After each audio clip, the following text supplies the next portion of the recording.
To hear this audiobook in full, please visit patreon.com/COZMUN. Thank you for your support. Up and Out of Poverty. Selected Speeches in Fujian. The Secretariat of the Chinese Follow-up Committee of the Forum on China-Africa Cooperation, Foreign Languages Press, and the Fujian People's Publishing House. First edition, 2016. Printed in the People's Republic of China.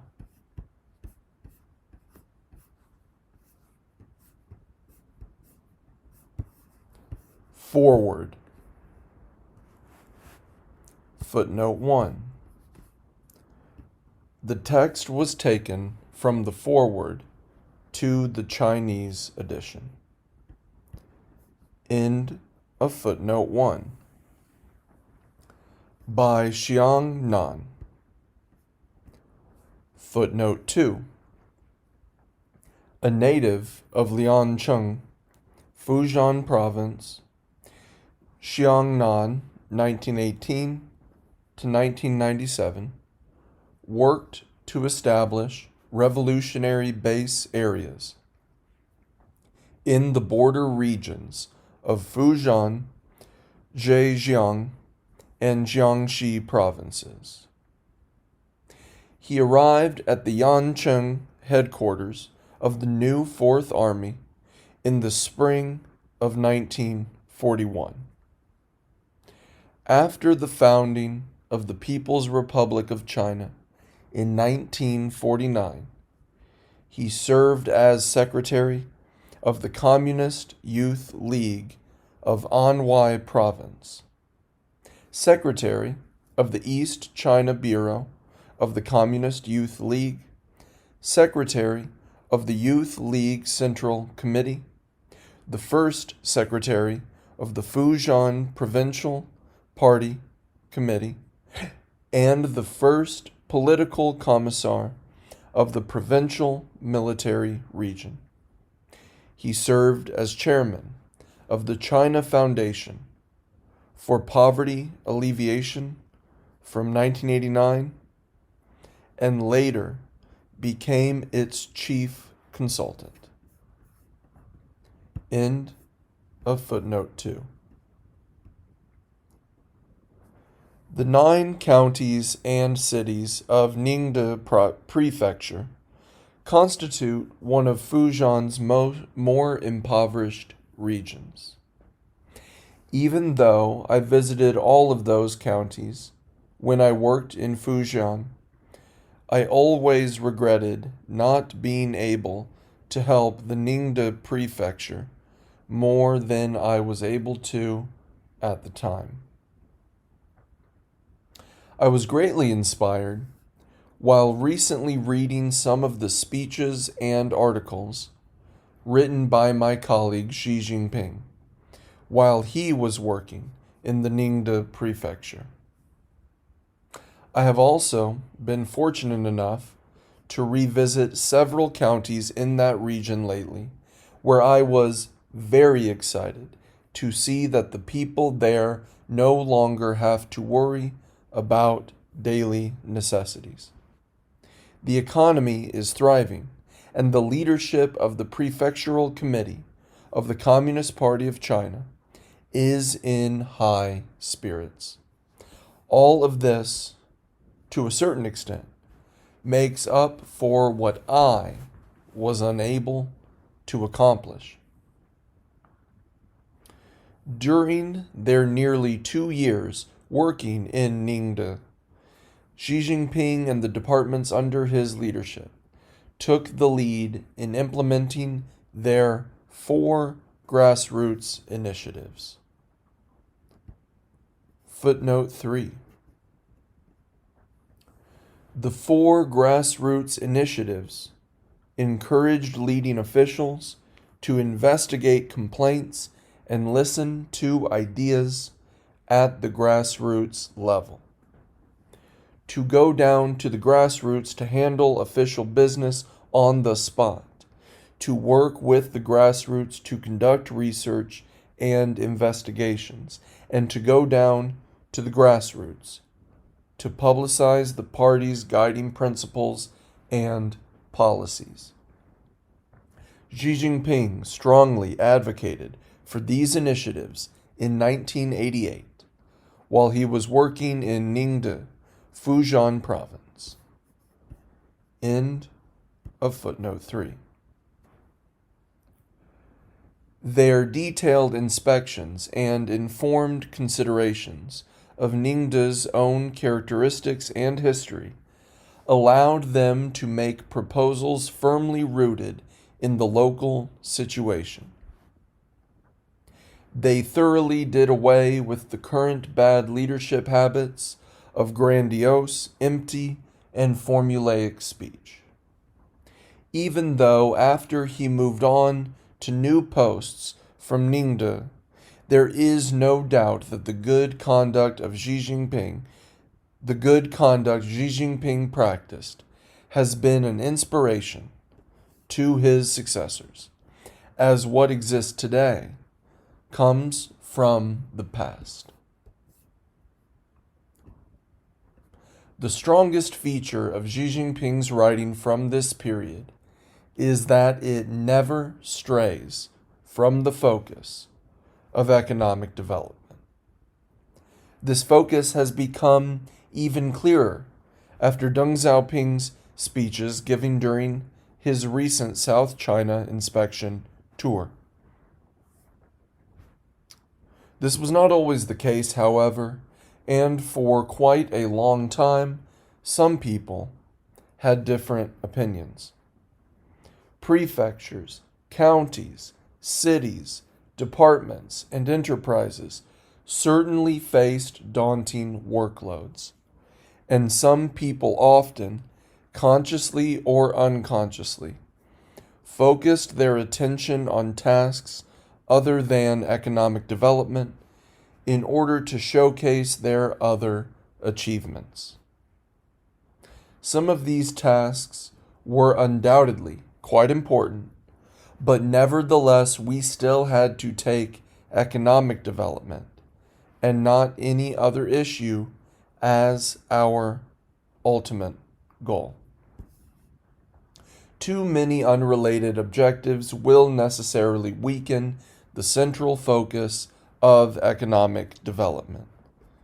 Xi Jinping once saw that a town government office he was visiting had a wall covered in red banners with congratulations for all sorts of accomplishments except for economic development. Xi thought that while it was certainly great to be awarded such honor banners, the leadership could not elevate relatively minor tasks without focusing on the main objective. He called for everyone to join forces to make full use of the geographical advantages Ning De was blessed with and form an economic chorus, not another central task. Under his plan, Ning De finally adhered to the principle of one central task, two basic points at all times. Footnote 4. One central task, two basic points are the basis of the party line to guide policy making during the primary stage of socialism. One central task refers to economic development. Two basic points refer to the four cardinal principles and the reform and opening up policy. End of footnote 4.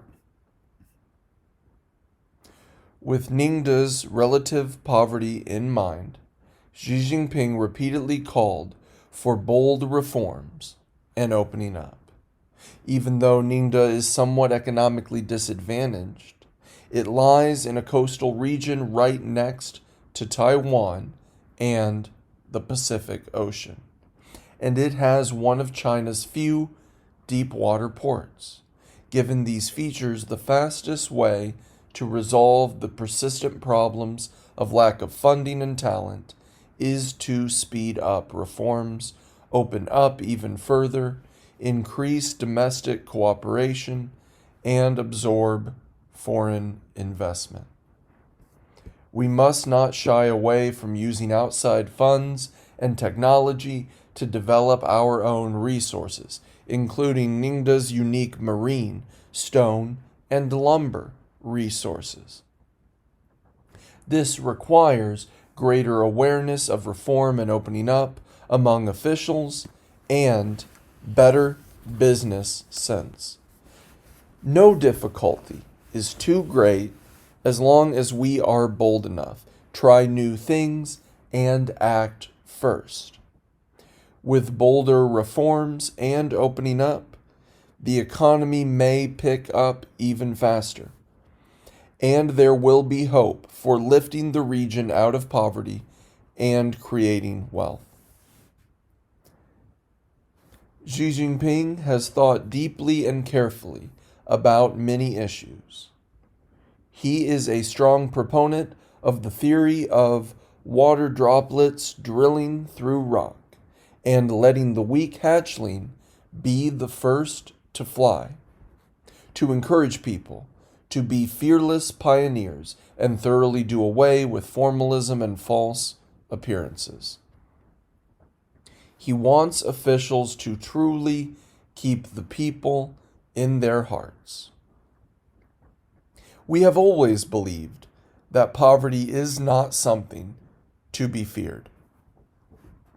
And we should be most on guard against rushing ahead without thought and spirit. If all we do is want those above us to bail us out and complain about our unfair lot in life, how will we ever be able to eliminate poverty? We must free our mind and get down to real work. Our work must be performed one step at a time, and our experience will accumulate one step at a time. As long as we look to ourselves for the answers and become self-reliant, we will be able to cast off our fetters and move forward with ease. With persistence, even water droplets can drill through stone. Short-term projects with quick results can be great for poverty alleviation, but we cannot let ourselves be content with these and only focus on the short term. The work of poverty alleviation is a long-term task. Impoverished regions cannot make economic, societal, and environmental advances without the mindset of the foolish old man who removed the mountains, and the foolish work of trying to tame rivers and mountains. We will never emerge from poverty and backwardness. Footnote 5. Source of English translation: Mao Zedong, the foolish old man who removed the mountains. In Selected Works of Mao Zedong, Volume 3, Beijing, Foreign Languages Press, 1965, page 321. End of footnote 5. The success or failure of all work in the region is determined by the ambitions, thinking, and the working practices of those young officials in important positions who are trying to improve their backward areas. They must fully use their brains, dare to explore, and boldly push their work forward. Even if some ideas are not completely in line with the local situation and some methods may not produce immediate results, we must not panic. Nobody can be perfect in everything they say or do. In this sense, Xi Jinping is no exception. The officials in our local prefectures, cities, counties, and townships can gain much insight from this pamphlet.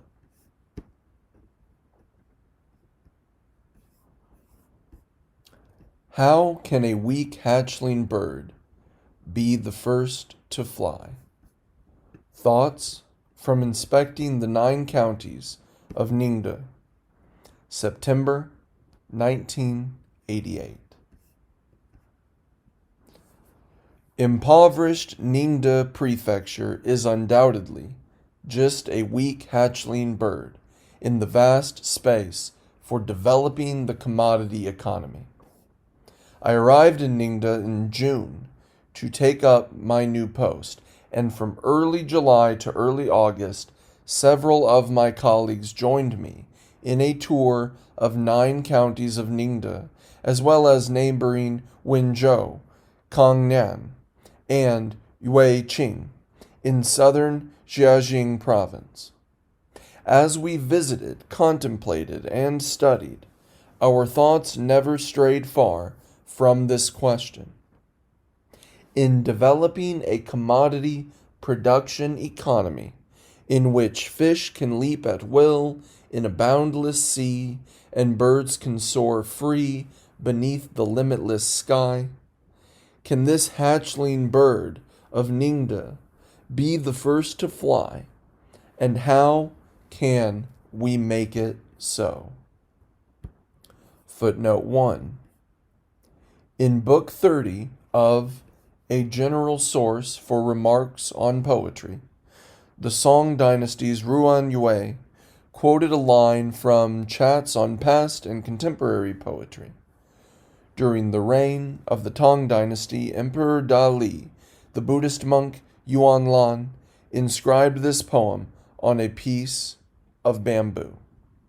Fish frolic in the vast sea, and birds soar in the open skies. This poem expressed the monk's magnanimity and animated language. It was later revised.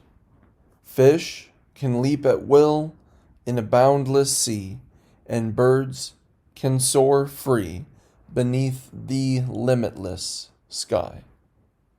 It is a metaphor for the ability to move without constraints or display one's abilities freely. End of footnote 1. 1. Being the first to take flight. Ning De is almost a world to itself, hard to get to, little information from the outside world, and an economy based on small-scale farming. Its commodity economy has developed even more sluggishly than other impoverished regions. When you mention Ning De, 5 words come to people's minds: old, ethnic minority, remote, island, impoverished. In such a place that so much resembles a weak hatchling bird, how can we even dare to think about being the first to take flight? In my eyes, not only can we talk about it, we must loudly proclaim it. Impoverished regions cannot have impoverished ideals. Being at peace with our lot, finding contentment in poverty, waiting for government aid, relying on financial grants, requiring poverty allowances, blaming everyone but ourselves. All of these concepts must be swept out with the trash. The weak hatchling bird can be the first to fly, and the poorest can be the first to become rich. But to be the first to take flight or to become rich, we must first have such a concept in mind. Therefore, I believe that the most pressing task at the moment is for our party members, officials, and people to free their minds update their thinking and tell everyone that the weak hatchling bird can be the first to take flight and the poorest can be the first to become rich. This will allow us to break through old ways of looking at problems and do things in a positive frame of mind. Many of our colleagues put their hopes in the state allocating more funds and arranging for more raw materials in their planning. Like General Han Xian's need for soldiers, the more the better. Generally speaking, it isn't a bad thing to have someone watching over you. This mindset is understandable, but we must also get one thing straight. We must see ourselves as the key to resolving shortages of raw materials and funds, and this changing responsibility is the prime concept of being the first to take flight. We must not look to others for the answers to all of our problems, but rather to ourselves. For example, we can look to uncovering potential and reducing costs. We can build a stable network for material assistance through seeking domestic cooperation and foreign investment, and we can encourage counties to formulate preferential policies. There is no reason why impoverished regions cannot make extraordinary gains in unconfined areas and areas to their advantage. That is to say, it is entirely possible for impoverished regions to rely on their own efforts, policies, strengths, and advantages in certain areas to be the first to take flight and make up for the disadvantages brought about by poverty. There is no dearth of examples of this.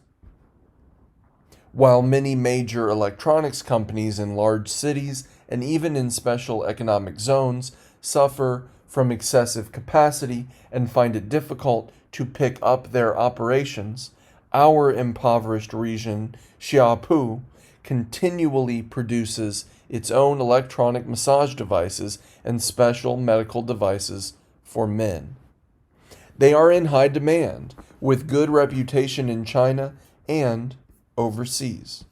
Clearly, we cannot say that Xiapu has better conditions than the large cities and special economic zones, nor can we say that its industrial environment is better than what other major electronics companies have. This only goes to show that not only is it possible to be the first to take flight, it is realistic. To impoverished regions, the concepts of commodities, markets, and competition are entirely new, and they all should be integral factors of wanting to be the first to take flight. Without understanding these concepts, no matter how loudly we shout about it, the commodity economy will fall flat. Here, I want to especially emphasize the notion of building a commodity economy, and we cannot completely separate politics from economy. The 5 leading departments of all counties must arrange their own departmental work based on developing the economy. We must have an economic chorus.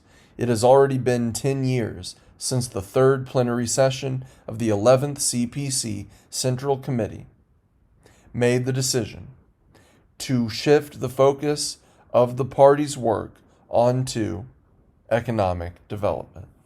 But many of our colleagues still act like they don't see what is right in front of their eyes when they encounter specific problems and cannot differentiate what is primary from what is secondary. Footnote 2. This expression refers to obvious matters that are right under one's nose and should have been handled with the proper attention, yet are forgotten and treated with neglect. It is based on a line from the Tang Dynasty writer Du Mu, 803 to 853, in his poem Climbing Chizhu's Nine-Peak Tower with Zhang Hu. It reads, "They fail to see to the lashes growing before their eyes."